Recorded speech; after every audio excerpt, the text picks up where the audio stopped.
অনেক লোককে বকাঝকা বানানো হচ্ছে শেয়ার মার্কেট নিয়ে, যে অনেক ইউটিউবার এবং অনেক ইনফ্লুয়েন্সার বলছে যে আমি শেয়ার মার্কেট থেকে এত টাকা কামাইছি, কেউ বলছে আমি 20 টাকা কামাইছি, আমার এই লাক্সারি গাড়ি দেখো, বাড়ি দেখো, এরকম দেখে অনেক লোককে ইনফ্লুয়েন্স করছে। আর বলছে যে তো আমি তোমাদেরকেও এটা শিখে দেবো, আমার সাথে জুড়ে জুড়ে থাকো। তারা যদি লাখ লাখ টাকা কামায়, কোটি কোটি টাকা কামায়, তারা আমাদেরকে শিখাবে কেন? আমাদেরকে গরিব থেকে ধনী বাড়াবে কেন? তাদের সেটা কী লাভ? এই কথাটা একবার ভেবে দেখছো?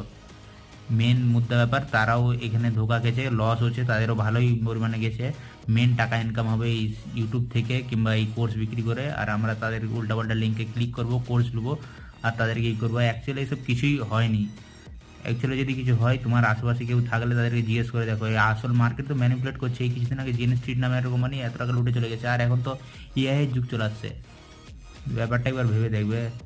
যতই ফোকটিসের টাকা দাও, যতই শেয়ার মার্কেটে ক্যান্ডেল স্টিক, বুলিশ, এঙ্গেল প্রিন্ট, ডোজি বজি বাল যতই শিখে লো, লাস্ট একদিন ধোকা দিবেই দিবে।